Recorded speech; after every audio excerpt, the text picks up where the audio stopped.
खुलुमबाय स्टुडियाव आं उदांस्रि मोसाहारि पश्चिम पटला इउएन ब्रह्म गोसोखां बर' हाई स्कुला गोदान महर मोननायनि लामायाव पश्चिम पटला इउएन ब्रह्म गोसोखां बर' हाई स्कुला लुफुंजानो थांगासिनो दं आरो बे लुफुंजानो नागिरनाय पश्चिम पटला इउएन ब्रह्म गोसोखां बर' हाई स्कुलनि गाहाय खुन्थियाखौ दिनै गायसनबाय।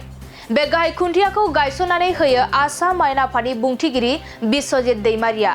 मख'नो गोनांदि आरआइडिएफ माव बिथांखिनि 7 कौटि रां बावजाजों लुफुंजागोन बे पश्चिम पटला इउएन ब्रह्म गोसोखां बर' हाई स्कुला आरो बर' बिजोंनि बे फरायसालिया गोदान आरो गोनोखो लेबरेटरि गोनां गोजौ थाखोनि न'आ लुफुंजागोन।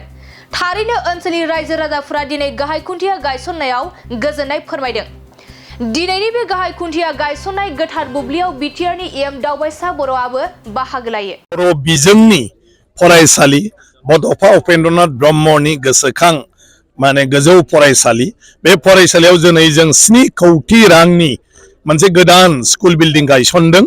जि स्कुल बिल्डिंआव 13 था क्लासरुम थागोन आरो जेराव 12 थाखोसिम जों बेवहाय क्लास लानो हागोन आरो बेवहाय प्रिन्सिपाल भाइस प्रिन्सिपाल आरो फोरोंगिरि स्टाफनि गासिबो रुम थाजोबगोन आरो बेनि अनगायैबो बेवहायनो गासिबो टयलेट जि नांगौ बेबो थागोन। दानि दिनाव जितु गोदान एडुकेशन पलिसि बे मथे मोनसे फरायसालियावनो जोङो 12 थाखोसिमाव बिगियानखौबो जोङो फोरोंफागोन, गुबुन गुबुन साबजेक्ट फोरोंखागोन। ओंखायनो गंबा लेबनि रुम बेवहाय जागोन जे फिजिक्सनि, बाय'लजिनि, केमेस्ट्रिनि, मेथ्सनि आरो बिदिनो कम्पिउटारनिबो बेवहाय लेब जागोन आरोबा। गतिके गासिबो जि नांगौ बेवहायनो गासिबो थाजोबगोन। आं सानो बे फरायसालि नयुङा लुखांजानायनि उनाव जोंहा बेवहाय मोनसे सोलोंथाइनि जितु आबहावा बे आबहावाया सोलायनाय फैगोन, बयबो गोसो दुंगोन।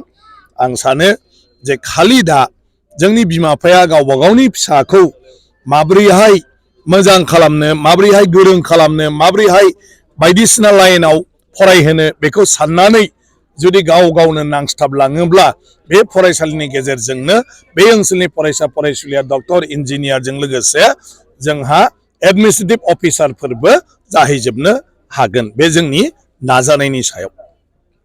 1987 मायथाइयाव गायसननाय पश्चिम पटला गोजौ फरायसालिया थांनाय 2013 मायथाइयाव सरकारि जालांबाय आरो बे फरायसालियाव दायो आसाम सरकारनिफ्राय सोलोंथाइ बिफाननिफ्राय 7 कौटि रांनि अनसुंथाइजों मोनसे फिउचार प्लेनिं लानानै मोनसे नयं दिनै बिनि गाहाय खुन्थियाखौ आसाम बिधान सभानि मानगोनां बुंथिगिरि बिस्वजित दैमारि बिथाङा गायसनबाय।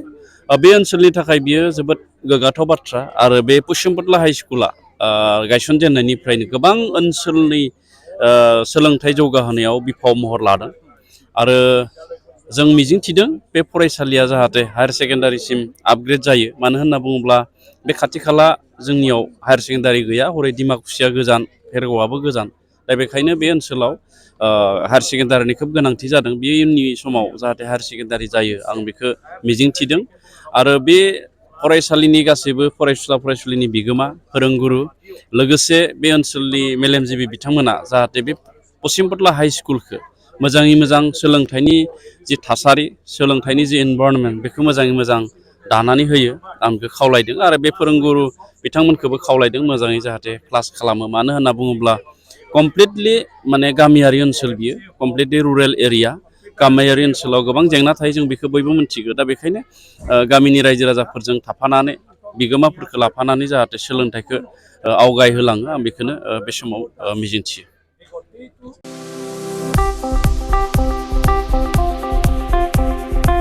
गोजोनथाव खौरां।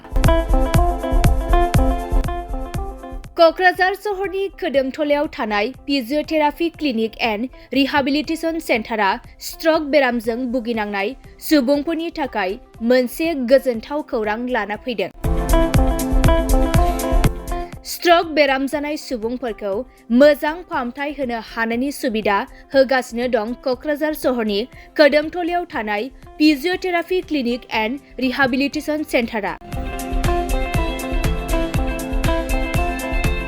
क'क्राझार सहरनि साखाथिनि खोदोमथलायाव थानाय जावा श'रुमजों नांजाबनाय फिजिअथेरापि क्लिनिक एन्ड रिहाबिलिटेसन सेन्टारा रोंगौथि गोनां कनसालटेन्ट फिजिअथेरापि डक्टर सिला बसुमतारीनि सार्भिस होनायाव stroke, sports injury, spondylitis, sciatica pain, joint pain, strain and sprain, frozen shoulder, postural correction, paediatric PT, after surgery, multiple sclerosis, post lung infection, Parkinson's disease, post fractures आरो disc प्रलेप्स आरो slip डिस्कनि बेराम जानायफोरखौ सोखानो हायो। आरो बे फिजियोथेरापि clinic and rehabilitation सेन्टारा क'क्राझार सहरनि गेजेरावनो बेरामिनि न'आव थांनानैबो सार्भिस होनो हानायनि सुबिदाखौबो होगासिनो दं। जुदि नोंथाङाबो स्ट्रक बेरामजों भुगिनांना दंब्ला थाबैनो क'क्राझार सहरनि कोदोमथलायाव थानाय फिजियोथेरापि क्लिनिक एन्ड रिहाबिलिटेसन सेन्टाराव थांनानै फाहामथायखौ लानो हागोन। लोगोसे नोंथाङा आबुङै मिथिनो थाखाय 600015976629 एबा 9101439836 जामबुं नम्बराव कल खालामना थोंजों खौरां लानो हागोन।